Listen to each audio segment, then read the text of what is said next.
It's the amazing Rico Brogna podcast with your host, Evan Roberts. How we all doing today? Welcome to another brand new edition of Rico Brogna. Thank you very much for downloading, subscribing, watching, and listening to another edition of Rico Brogna. Let me tell you, I'm looking forward to the next few weeks. There will be some fun podcasts over the next few weeks as we really start to focus on this offseason. In fact, I'll give you a little preview. In a couple of days, we are going to do an episode in which we deep dive into Juan Soto and Corbin Burnes, the two elite-level free agents, the best pitcher available, the best offensive player available, and we'll look closer at their careers, their stats, projections for the future, and ultimately how much the Mets should offer each guy. So we'll do that coming up on Wednesday. We'll do a deep dive into the starting pitching free agent market, all the different starting pitching options. Obviously, the top of the market includes Corbin Burnes. There's a lot of middle market guys. There aren't really a lot of top line guys. I mean, to me, assuming the Yankees exercise the extra year on Garrett Cole, which they will, I don't expect Garrett Cole to be a free agent. To me, there are three top-level aces available: Corbin Burnes, Max Fried, and Blake Snell. And you could certainly argue where you want to put each of those three guys. And then there's a giant middle tier, and then there's back-end tier. So we'll do a starting pitching deep dive coming up later in the week as well. So there's a lot of off-season talk as we get set for really the off-season. Free agency officially begins Monday at 5 o'clock, but unlike the NBA and the NFL, we're not going to see major signings right away. It's not like Juan Soto is making his decision at 5:02. If this was the NBA, that'd be the case. If this was the NFL, that would be the case. In baseball, sometimes we've got to wait months and months and months. So a lot of these Ricos will be very specific. Obviously, we'll react to any breaking news, any Mets signings, any strong rumors. But a lot of these Ricos will be focused on specific things, whether it's the starting pitching market like I talked about, whether it's a deep dive on Juan Soto, Corbin Burnes, whether it's the reliever market, whether it's trade ideas. But today's Rico Brogna is a mailbag. I figured let's talk to you. We've gotten a lot of emails over the last few weeks. Unfortunately, I haven't been able to get to a lot of them. So today, this episode, this Rico Brogna, which is going to be very diverse, a lot of different topics will be discussed. There will be some talk of this past season. There will be some talk of the offseason. There are some very creative trade ideas that we will touch on. But this is about you. We appreciate the interactions. You can always email us to ricob@gmail.com. And especially with things being a little bit less hectic during the offseason, we will do our best to read a very heavy portion of the emails we receive. So today, you're going to get a lot of different discussions on the Rico Brogna. So let's kick things off with an email about the NLCS and this past season. This comes from Greg. Greg writes, Evan, you had the right mindset when you stated you were not going to flip the switch and be okay after the Mets lost the NLCS. Met fans who did that insulted this team that deserved more respect than being treated like a cute little team that had a cute little run. But now you're the one suggesting there aren't regrets to ponder while oddly also acknowledging the franchise missed a golden opportunity. Now, I will address that question and that issue, but let me give Greg his full email and then we'll take it apart piece by piece. The character and the chemistry of this Mets team isn't going to just magically appear again. And we and they should absolutely be steeped in regret for this season falling short of the ultimate goal.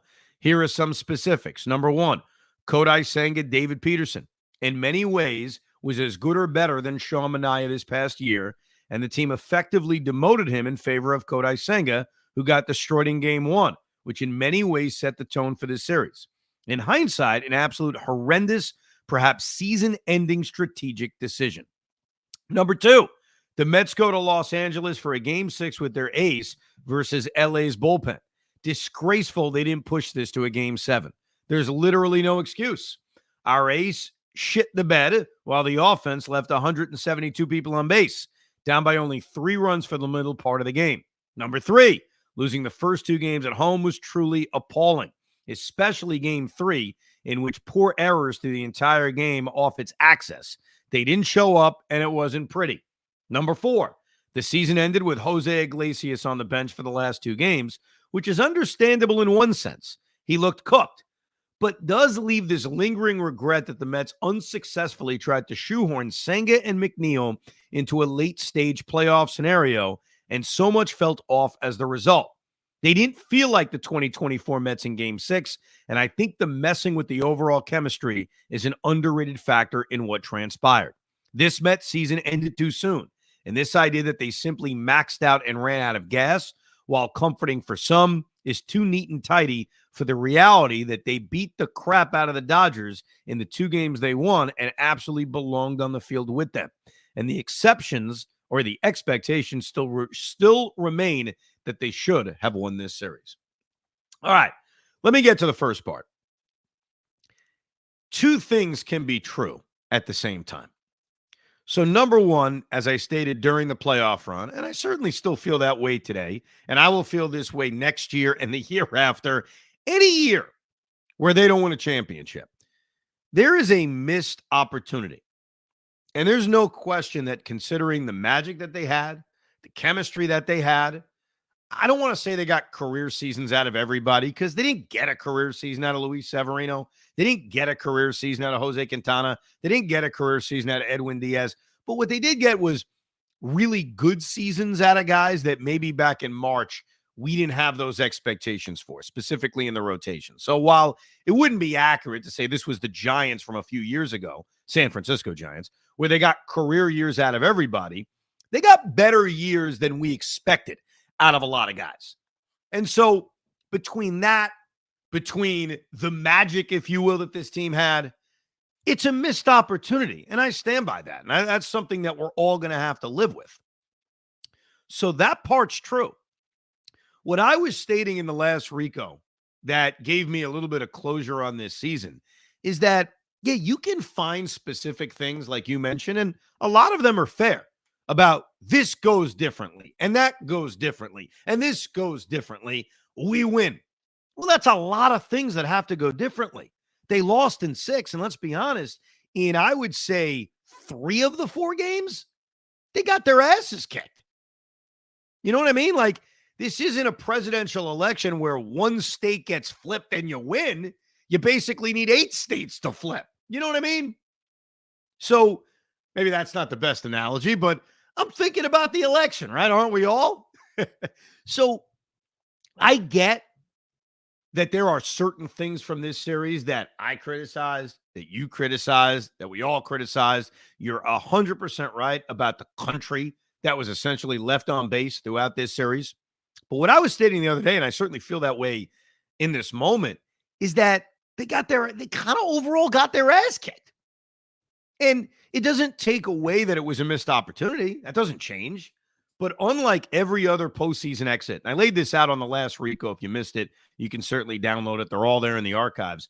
My point, just to summarize real quick, was when you look at all the other Met defeats in the postseason, they all come with the regret of, oh my God, this goes differently. We win the series. I believe this series, more than any other one in my lifetime, needed more things to be different for the Mets to have won. In 1999, there were more regrets. In 2006, clearly, there were more regrets. In the 2015 World Series, even though we lost in 5 as compared to 6 in this series, there were more regrets. Now, I want to point out some of the criticisms you have. Obviously, the Senga-Peterson thing. Let's go back to the Philadelphia series. It really worked out in a lot of ways. Even if we didn't like it, even if we were stunned by it, even if looking back on it, it's easy to say, why was David Peterson demoted? Because Greg's right. Like, you know, when we were sitting here in late September trying to formulate a Met rotation, David Peterson was the number 1 or number 2 guy. And all of a sudden, he's out of the rotation. A lot of that had to do with timing, though. A lot of that had to do with circumstances. So think about what he does in Game 3 against Milwaukee. How good he was out of the bullpen. How that creates the question of, hey, can he help this team out of the bullpen? But it also created the question of, can he make a start 2 days later? That leads to the Senga decision. Senga starts Game 1 against the Phillies. I don't even know how to kind of define that performance, because he gives up the leadoff homer to Kyle Schwarber and then pitches well after that. And then Peterson comes in and does a great job. And from that moment, David Peterson becomes a key cog out of the bullpen, which we saw in Game 4, the clinching game. So all of a sudden now, David Peterson, a part of it by circumstance, not by just simply being demoted, makes 3 appearances out of the bullpen and pitches well in all 3 of them. So now you get to the Dodgers series. You get to Game 1 of the NLCS, where, I don't know about you, I was sort of liking David Peterson coming out of the bullpen, especially knowing the Mets didn't have really good options from the left side. So my issue with the Senga decision in Game 1 wasn't really about David Peterson. It was about Sean Manaea. It was about the idea that I preferred having the Mets' best starting pitcher pitching Game 1. Have him pitch immediately. Now, you go back and look at this series and say, okay, how does it play out differently if I got what I wanted and Manaea's pitching Game 1 and Senga's pitching Game 2? Or, Greg's point, Senga's not even in the rotation, and now David Peterson is in the rotation, so one of your better bullpen arms from the division series, no longer a bullpen option. Who knows how it plays out? Does Manaea match Flaherty zeros in Game 1? I have no idea. The whole game could be completely different. I mean, think about it. You probably pitch a little differently in a 0-0 game versus a game in which you're up 4-0, right? So who knows how everything plays out? But if we're being fair, at least for me, not necessarily for Greg, he has every right to have that opinion about Peterson. I wasn't really regretting the Peterson and the bullpen thing. I was more regretting Senga starting Game 1. And ultimately, that decision, while I still disagree with it, doesn't really keep me up at night, because I'm not convinced it changes what happens in this series. I want to bring up the Iglesias thing, because it is a fair point. Iglesias' songwriting, his performance, obviously what he did on the field, which matters, was a really big part of how the Mets got to where they got, of getting to the NLCS. And I said it at the time as guys were slumping. It's a very difficult decision on when to sit guys who got you there, on when to try to play the hot hand. It's not easy, but Iglesias was looking bad at the plate for a couple of weeks. As clutch as he was during the regular season, I totally got the idea of trying to get a spark out of Jeff McNeil. But in the few games he started prior to Game 6, I know he had a sacrifice fly in the blowout against Flaherty and the Dodger bullpen in Game 5, but he wasn't overly impressive. And so there was a part of me that figured, why not go back to Jose Iglesias in Game 6? But I don't think that's a chemistry thing. I don't think that affected the chemistry. And I certainly don't think that's why they lost. But understand, 2 things can be true at the same time. This season was a missed opportunity. When you have the magic, when you have everything that went into this season, and you are set up tied 1-1 in the NLCS against the Dodger team that did not have the greatest starting pitching in the world. I mean, let's be honest. They won a championship with 3 starting pitchers. One of them, in Jack Flaherty, will give you a good performance, and then he'll throw batting practice. A guy in Yoshinobu Yamamoto, who's basically a 5-inning pitcher. And Walker Buehler deserves a lot of credit, but Walker Buehler wasn't the same guy most of the season, and then they had to throw bullpen games. They threw a bullpen game against San Diego. They threw 2 bullpen games against us. They threw a bullpen game against the Yankees. And their bullpen is fine, don't get me wrong. It was a decent bullpen, but it wasn't the greatest bullpen of all time. So it's a missed opportunity. I stand by that. We'll all live with that. But ultimately, when you look at how they lost these 6 games, or the 4 games in a 6-game series, it feels less regretful than every other playoff defeat. Let's hear from Noah. Noah's also commenting on something I said on a recent Rico, that the Mets had a year with very limited expectations. They superseded them, but from here on out, the expectations are going to be raised, especially with what we all think may happen during this offseason.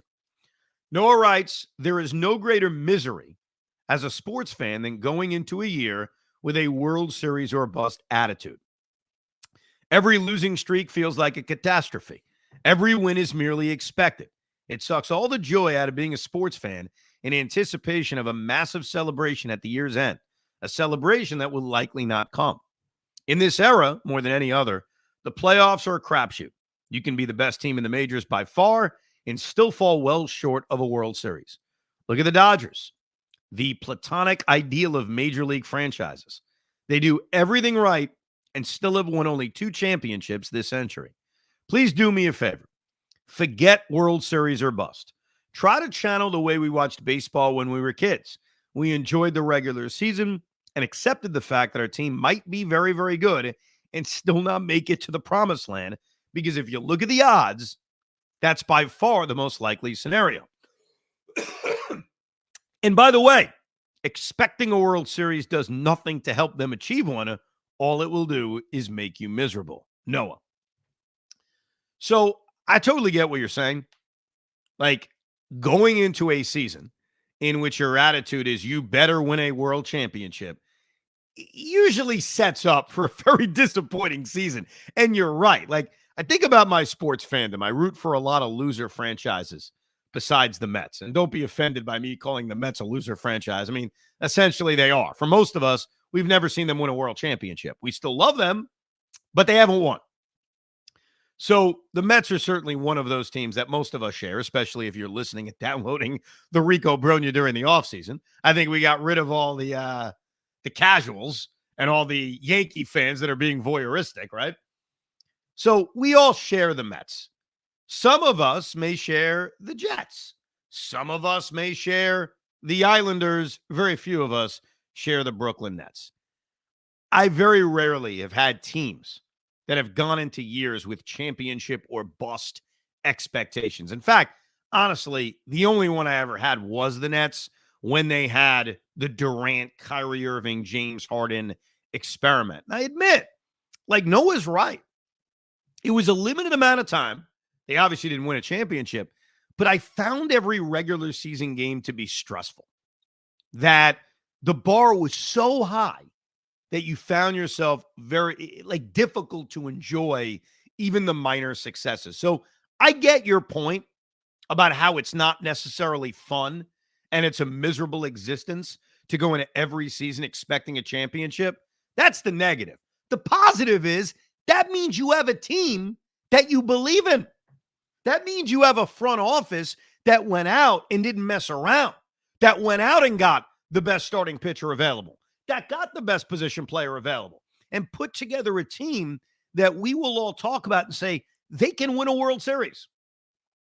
Now, because they can win a World Series and because they went out and had this huge offseason that we're obviously dreaming about, what should we say going into the start of the year? Just have fun? Just make the playoffs? No big deal? That'd be a lie. So I get the negatives that you laid out, Noah. You're right. But what are we supposed to do? You know, when you have a huge payroll, when you bring in huge stars, the bar is to win a championship. Now, are we necessarily, after losing in the LCS or Division Series or the World Series, going to say, quote, this season was a disaster? I don't know if it'll be that hyperbolic, but it will be disappointing. And here's the proof that it'll be disappointing. For some of us, maybe not all, this year was disappointing. This year, a year with such limited expectations, a year in which, you know, most people said the core is rotten, get rid of everybody, they stink, they won't make the playoffs, or if they will make the playoffs, they're not going to be that good. In a year like that, where they exceeded all expectations, not only made the playoffs, but gave us a run, a wild card round win, a division series round win, there was still disappointment when the season ended. We still had that discussion about it's a missed opportunity.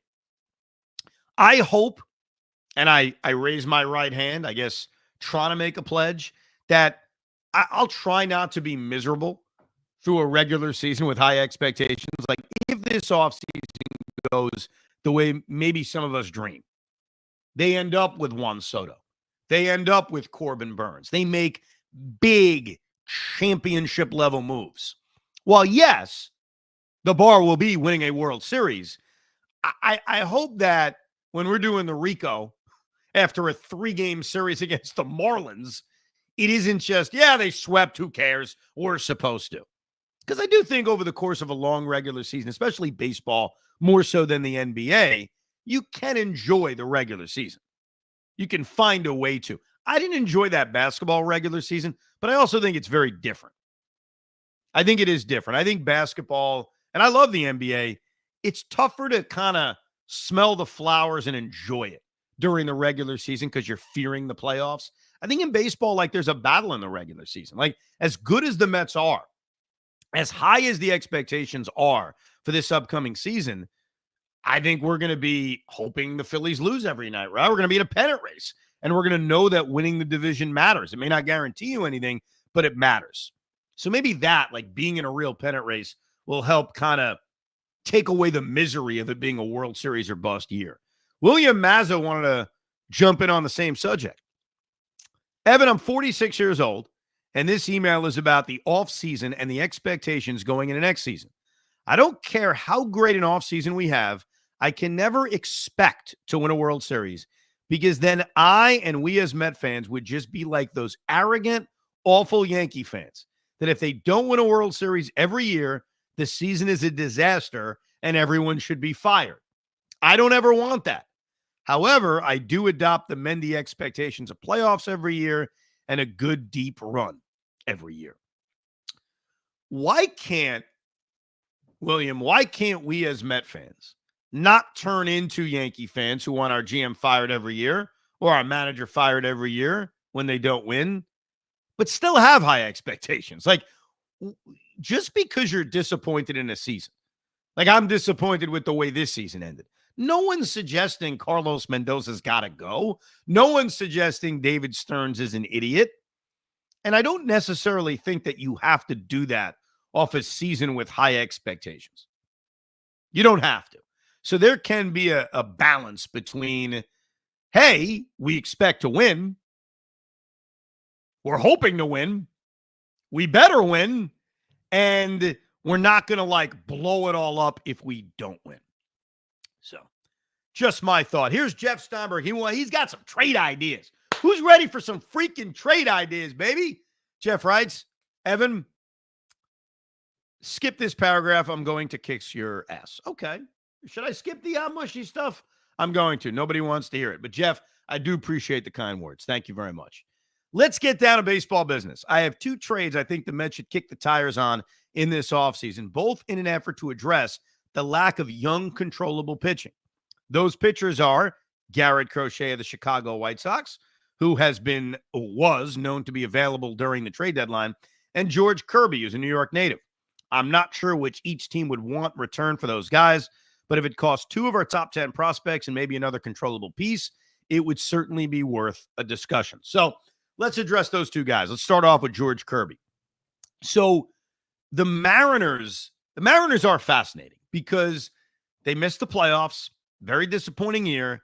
They've got really good starting pitching. They've got a lot of good guys that are either signed long-term, like Luis Castillo, or they're controllable for the next few years in George Kirby. But keep this in mind about the Mariners, and I'm using my noodle here, okay? I'm not talking to anybody in Seattle. There are no published reports about they're going to do this. I'm just using my brain. That's what we all can do when thinking about trade ideas. The Mariners are going to try to win now. So when you say prospects, I think that fits a lot more in the Garrett Crochet talks, and it'll be interesting just to see what the White Sox overall philosophy is. Is their idea going to be, look, we've got this controllable young lefty who kind of hurt his trade value before the deadline because of the expectations of he better get a new contract or he's not going to start every 5 days? Are we just in talent acquiring mode? And if that's the case, then what you could do in a deal for Garrett Crochet is trade lower level minor leaguers that maybe the White Sox are high on. And it's going to take a lot. Let's not act like it's cheap. And you could acquire a guy like that because it doesn't feel like the White Sox are looking to win immediately. There's a long-term rebuild for them. They're coming off a horrible season. And so I think they're going to want a massive prospect package. The Mariners are not. Like, to me, the Mariners are going to look to, we need a bat. We need a bat. So I'm going to make you feel really uncomfortable right now, Jeff. I appreciate the email. I appreciate you bringing up George Kirby, but I'm going to be a real dick. I'm going to be the Seattle Mariner GM. You called me about George Kirby, I'll tell you exactly who I'm asking for. And I promise you're going to hang up the phone. I promise you, every Met fan is going to hang up the phone. But if you want a guy who's in his 20s, who's controllable, who's off to a really good start in his major league career, this is what you're going to ask for. And the ask is going to be Mark Vientos. It's true. I'm not saying I would do it. Trust me, I would not. But I think when you're talking about another team that's trying to win, which the Mariners are, and you're talking about a guy in Kirby who's 26, 27 years old, he's under team control. He won't be a free agent until 2029.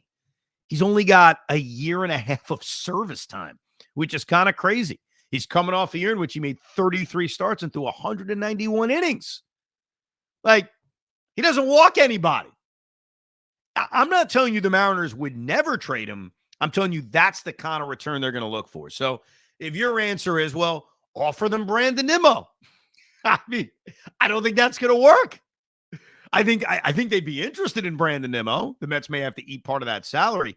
But if you want a guy like George Kirby, who so far in his brief major league career gives you a crap ton of innings, walks nobody, makes no money, and is under team control, then the ask is going to be Mark Vientos. And trust me, there is no Met fan listening to this pod right now, as high as you may be on Kirby as a local guy, that would be willing to make that trade.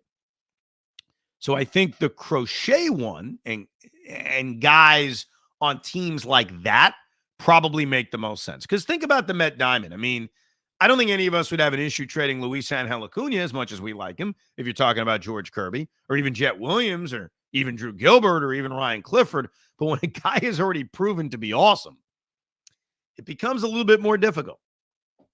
Jeff has another idea, though it is an idea he admits he borrowed from Wardy on his podcast, which I appreciate. You should give other people credit. And that is the idea of pursuing Vladimir Guerrero Jr. This would be the type of player I could see the Blue Jays moving in light of a rebuild of sorts. Again, I'm not sure what we would have to move, but the play here would be similar to the Lindor trade from when Steve Cohen first took over the team. A quick trade, a long-term sign. I believe Vlad Jr. would be a smart pivot for the Mets if Pete Alonso does, in fact, take a monster offer from another organization. So a couple of things, because you think of two thoughts like I did with Seattle. You think of the other team. You think of, okay, what are the Blue Jays thinking? You know, in one breath, they're probably going to go after Juan Soto after they failed on Shohei Ohtani. Number two is, what's their plan with Vladimir Guerrero Jr.? Now, Vladimir Guerrero Jr., to his credit, had a big bounce back year because he had 2 years in a row in which his numbers were declining from his MVP close year of 2021. He's still very young. He's only 25 years old, 26 years old. You mentioned it. He's got one more year of arbitration, and then he's a free agent at the end of the year. But I think what you have to think about with Vlad, while he's younger than Pete Alonso, while he's better defensively than Pete Alonso, and honestly, I only say that because he won a Gold Glove a few years ago. Defense is one of those things where you have to watch a guy every day. Now, I've been studying defensive metrics over the last couple of weeks because when you talk about free agents and you talk about acquiring guys, you want to have an idea of what they are defensively. And, you know, my answer, which I still believe, is you need to see a guy every day to really know. That only takes you so far because, yeah, I can give you a good opinion on every guy on the Mets defensively. I give you a good opinion on everybody on the Yankees defensively. I could tell you about Juan Soto defensively. But when you talk about other players, you want some kind of frame of reference, even if your eyes will tell you a different story once they're here. So with Vlad, you know, getting to see him the 25 times I see him over the course of a regular season, he's better defensively than his body would indicate, and he won a Gold Glove a few years ago. So based on that, you assume he's better defensively than Pete Alonso. But, and there's a huge but with Vladimir Guerrero Jr., and I don't mean the size of his ass. That contract he's going to get, I think, is going to far exceed what Pete Alonso gets. And a part of that is, well, Evan Vlad's a better player, which based on certain metrics and based on whatever year you want to look at, you can absolutely make the case. He's also considerably younger, which is a big factor. Vladimir Guerrero Jr. will just turn 26 before the start of the season, which means When he gets to free agency, he's only 27. So you're talking about a few years on Pete, but I think he's going to get more money, and I think he's going to get more years. And if you're the Mets and you're also pursuing potentially Juan Soto and Corbin Burns and maybe a top-end reliever, the question you have to ask yourself is, even if Vlad Guerrero, in your opinion, is better than Pete Alonso, and you're taking emotional attachment out, are you A, willing to give him considerably more money than Pete Alonso, and B, you've got to give up something significant to get him? And that's where I would hesitate. I also, and we'll touch more on this when we talk about the different trades and specific trades. We're scratching the surface on this. But in general, I gave you a strong opinion a year ago. I didn't want to trade for anybody. If you're new to the Rico Brogna, I didn't want to trade for Juan Soto. I didn't want to trade for anybody last year, with my attitude being, let's keep our prospects, let's develop them, let's see what we have. And then maybe next year, it's a different discussion. Well, it is a different discussion. When it comes to young, controllable starting pitching, whether it's Garrett Crochet, hypothetically George Kirby, even though like I laid out, I don't think that's realistic. Let's talk, man. I'll make a deal. But when it comes to sluggers, especially a core that I think is solid, now including Mark Vientos and Francisco Alvarez, and near-ready position players like Gilbert and Jett and Acuna and Clifford before you know it, I don't know if I really have the appetite to be trading for sluggers who I then have to turn around and pay very, very quickly. Can I ask you a question? Oh, Pete, what's up, baby? By the way, hey, what's up? He's not going to bed. We're actually at his grandmother's house, and he's eating grapes and cake at 9:00. This is not good. But I do have a question. I do have a question. Him, though. It's good for him, though. Oh, it's great for him. So there was somebody that did not get his option picked up. He's hitting arbitration. It's going to be his final year, and then he's going to have free agency. It's Devin Williams. Yeah. Would you go in on him? So it was interesting what the Brewers did. So the Brewers didn't exercise their option on him, as Pete mentioned, but they have control over him. So he's arbitration eligible. He's probably going to make $9 million. And you're right. It feels like that's the kind of trade the Brewers would make at this point in their kind of development where, yeah, they won the division, but as you see, they're not paying guys big money. And if they're not paying an ace like Corbin Burns big money, they're not going to pay a closer like Devin Williams big money. So I agree with you. I think the odds are that they will trade him. I have to think long and hard about it because would I want Devin Williams on my team? Yes. That's easy. Of course. Like, forget about what Pete Alonso did to him in Game 3 of the Wild Card Series. Take that out of your mind. Adding Devin Williams to this bullpen ahead of Edwin Diaz and having that kind of tag team is lethal. But you got to think, okay, well, what about what you have to give up? And while I have an appetite of trading for young, controllable pitching, which I just laid out, and I don't have the appetite of doing that for sluggers, relievers, I'm in the middle on, man, because they need them. Like, there's no denying it. And while it's cool to have a guy pop up out of nowhere like Reed Garrett did for a portion of this season, like acquiring a top-end reliever to go with your other top-end reliever is very appealing. So the answer is I'm interested, but I am concerned about what the cost via trade would be. You know, am I giving up 3 top 10 prospects for a relief pitcher? I'd hesitate. I would. But obviously, yeah, adding bullpen help is going to be a big priority during this offseason, which is why I probably lean towards, let me just buy guys with money. I'd rather just buy Tanner Scott or buy Clay Holmes or just buy guys as opposed to giving up top-end prospects for a reliever. So I'm more in the middle on a guy like Devin Williams than I would be with the bats versus the starters. Yeah, and I get that. And here's the thing is, you're right. Like, obviously, you pay him money, you're getting somebody, and you don't have to give up any prospects. But on the other hand, you do know that David Stearns has that relationship with Devin Williams, which is why Corbin Burns makes so much sense for the Mets on top of that as well in free agency. I feel like this would be the perfect. We've already seen the Brewers and the Mets make a trade. I'd love to see them make another one. Let's put it that way. I understand. Look, Edwin Diaz, that trade that we all kind of went crazy about. Let's face it sort of worked. If we think about it, it actually worked out pretty well. Here's another trade idea, kind of delving further into the Mariners starting pitching. Obviously, guy like Garrett Crochet has been mentioned. We talked about him earlier on the pod. Met fans have dreamed about bringing Jacob deGrom back after the report out of Texas. But what about Luis Castillo? The Mariners currently have 5 really good starters: Gilbert, Miller, Wu, Kirby, and Castillo. But their offense was extremely bad this past year. It might make sense for them to move the veteran starter to clear some money to spend on the offense in free agency. Castillo is owed $72 million over the next 3 years, about an average of $24 million. He will be aged 32 through 34. For 2028, he has a vesting option for $25 million for a 4th year, which is somewhat unlikely. He needs to hit 180 innings in 2027, meaning it's most likely a 3-year deal. In comparison to guys like Minaya and others in free agency, part of me feels better about Castillo's contract, 3 for $72 going forward, than the others on the open market. Evan, unlike you, I am not interested in Corbin Burns' mega contract due to the nature of the sport and the fact that we may be looking at a 6-man rotation going forward. Why pay a guy that much, especially if he's going to pitch less? Castillo's coming off his worst season since 21, but we have seen with guys as recent as Severino and Minaya that they have come here and turned their careers around. And Castillo has certainly been better for his career than both. His final line this year was a 3.64 ERA, 30 starts, 175 strikeouts. The 2 things that concern me about him is the velo has dipped as he's gotten older, and he's been very healthy throughout his career, which makes him due for injury. But since he's been healthy, he's proven to be an innings eater and extremely reliable, even when his stuff is not at his best.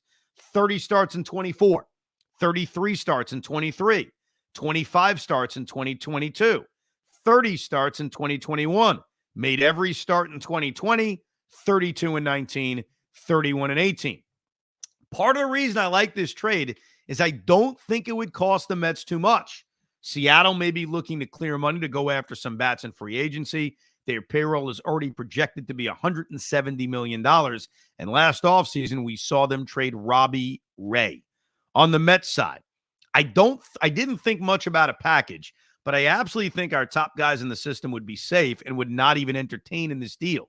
Maybe the Mariners would like Jeff McNeil in return, but I would think the Mets would have to retain some of his money for him to be included. And if you were wondering how I came up with this trade idea, the name Luis Castillo was recently mentioned by both Sean Morash and Positive Tommy after a certain play in the World Series. Sorry for the long email. Love the pod. Let's go Mets. So great stuff. And we touched on George Kirby earlier and how, the Mariners are absolutely trying to win. They need offense. They need a bat. And I think if they were ever trading a guy like Gilbert or Kirby, and maybe even Wu as well, they're going to ask for Mark Vientos. Like they're going to ask for a young, controllable slugger. And most of us would say no. Castillo is very different. Very different. Now, off the top of my head, there is no way the Mariners would be trading him for Jeff McNeil. That's not going to be enough. Is Brandon Nimmo enough? Would the Mariners, because Castillo and Nimmo have very similar average annual salaries. In fact, Nimmo makes a little bit less, but Nimmo is signed considerably longer. Would the Mariners look at a Nimmo return and be drawn in?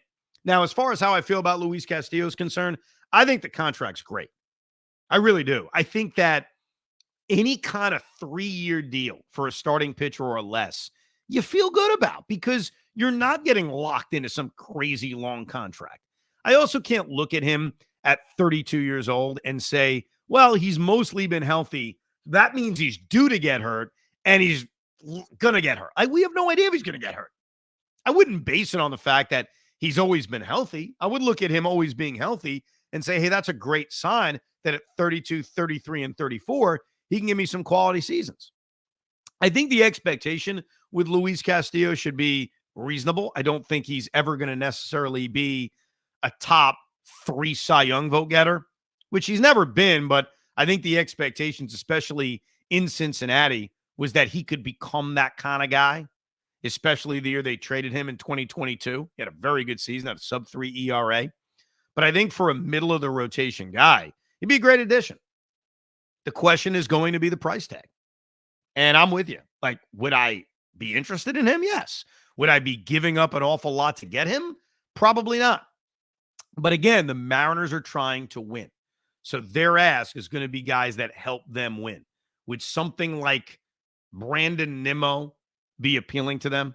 By the way, if I asked Pete Hoffman right now, would you trade Brandon Nimmo straight up for Luis Castillo? He is going to say, I'll drive him to Seattle. I would drive him to Seattle. Very nice. Very nice. And I would take Drew Smith with him. Oh, wait, he's not on the team anymore. No, he's gone. You don't have to worry about Drew Smith. Forget about him. And finally, here's an email from Brian. Brian writes, Evan, I'm a 47-year-old Met fan since 1985. The Mets have never, ever, ever, ever gotten the blue chip of all blue chip free agents like Juan Soto. I realized Shohei Ohtani didn't want to play in New York, and Yamamoto wanted to be a Dodger, and Steve Cohen didn't get involved in Aaron Judge because he was a homegrown Yankee, blah, blah, blah. But with Soto, there is no excuse. He has already played in New York and enjoyed it. He's made it clear he's going to the highest bidder. Cohen said he no longer wants to be looked at as the second team in town. Well, you have a chance to get a generational talent while also weakening the Yankees at the same time. If you're looking to spend $8 billion to redevelop that dump around Citi Field, you need a generational talent to anchor your lineup and draw fans, and there's no better fit than Juan Soto. What worries me is the way they went after Yamamoto. They needed to go way above the other teams, given how awful a year the Mets were coming off of in 2023. Everyone knew he was going to get something in the $300 million range, and the Mets offered $325. They needed to be more like $375 to $400 to have a real shot. My concern is Cohen is not using his enormous financial power to blow everyone away. It may need to be 14 years, $840 million. Even I haven't gone that high, Brian. 14 years, $840 million, which is a $60 million AAV. I don't care. He's the top guy. Go get him. So I appreciate this email. It is a perfect lead-in to our next Rico Brogna, in which we are going to do a deep dive on Juan Soto, his career in Washington, San Diego, what he did with the Yankees, his offense, his defense, the pluses, the minuses, the contract, everything about Juan Soto. But let me give you a short answer because my opinion is not a surprise. I agree with Brian. Now, I don't care that Juan Soto played for the Yankees. I don't care that it weakens the Yankees. I don't care that it sends a message that the Mets are the big boys in town. All that stuff is fine. And you should, if you want to feel that way, feel that way. I get a lot of Met fans do. But for 3 years, since we started the Rico Brogna, we have talked about upcoming free agents. We talked about Shohei Ohtani. We talked about Aaron Judge. We've talked about Juan Soto. We've talked about them all. And Juan Soto, in a lot of ways, felt like that's the big one. I remember talking last year with Ohtani and my preference for him because of the pitching, because of the trending the right way, because of the idea that, oh my God, this guy can do two things. And if he can't do two things, fine, I'll take the risk. Obviously, a guy like Juan Soto can't provide that. But when you look at his youth, his age, and his uncanny eye, and his incredible accomplishments at such a young age, Brian's right. This is the free agent you dream of. And if the Mets don't get Juan Soto, are we all giving up? No. Is the offseason 100% a failure? No. The Mets can't win a World Series? No. But isn't this the dream when the Mets got Steve Cohen? Wasn't the dream that when a generational talent becomes available, the New York Mets are not only going to be in on that guy, but be the highest bidder? I still have regrets. We all should, no matter what you think of the guy, from what happened in 2000. Alex Rodriguez was a generational talent. How often does Alex Rodriguez become a free agent and have an interest in coming to your team? And the Mets blew it. They blew it. And I want to do a podcast this offseason at some point on the what if the Mets signed A-Rod. The alternate universe where the Mets actually gave A-Rod what he wanted, brought him to New York, and said, you're the king. It's a crazy alternate universe. Doesn't mean the Mets win a World Series, by the way, but everything's different. And Soto feels like that once every 20-year free agent. So I agree with you, Brian, and I made that case about Yamamoto too. If you really wanted him, you needed to blow people away. Do you need to blow Juan Soto away? I don't know. Maybe Juan Soto's literally going to take that last penny. And maybe to him, there is no difference between the Mets and the Yankees. Just give me the most money. Just give me the most years. Let me break every record imaginable. But you can't take that risk if you're the New York Mets. Because guys like this don't become free agents all the time. So we'll do a deep dive on Juan Soto. But Brian, you're right with everything you say. This is the biggest free agent that the Mets have ever potentially gotten in the history of the franchise. So go get it done. We'll do a deep dive on Juan Soto. We'll talk about Corbin Burnes on the next edition of the Rico Brogna. And also, if there's breaking news, we may pop up at any moment. But you always free to interact with us by emailing us at thericob@gmail.com, thericob@gmail.com. So I asked this little knucklehead. He didn't realize that Juan Soto was a free agent. And I asked him where he should be next year. And Anthony, where did you tell me Juan Soto should go? Being a big Yankee fan that you are, where did you say that Juan Soto should go? The Reds or the Washington. He said he should either the Reds or the Nationals, which would be great for everybody. Well, Anthony, I'll tell you this. I worry about the Nationals. The Nationals are a major threat for Juan Soto. I've been thinking for years he's a sleeper agent. The Nationals traded him away, got all the prospects, and whispered into his ear, don't worry, we'll give you whatever the heck you want when you get to free agency. So that's a good one. That's a real threat for Juan Soto. He also said Miami, which I think they would do it. They'd be that Texas Rangers team that gave $1 billion to Juan Soto because why not? Well, and then they would trade him 2 years later to the Mets. Hey, just by the way, Anthony wanted to be very proud. His team is going to the championship. His team won back-to-back playoff games and going to the finals. Nice. In Danbury this Saturday. So he wanted to give that shout out. Congratulations, man. Good job. Better than his brother's. Yes. All right. Well, listen, you have a good one. He's now going to bed officially. All right. Go to sleep. Thank you very much, Anthony. We'll go a deep dive on Juan Soto, Corbin Burnes. We'll hand out our Mets season awards also next week as well. So a lot of Ricos coming your way. Remember to download, subscribe, and rate wherever you get your podcast. Thank you very much for listening to another brand new edition of Rico Brogna. We hope you enjoyed this episode of the Rico Brogna podcast. It's amazing, isn't it? Make sure you download it now to keep it on you at all times.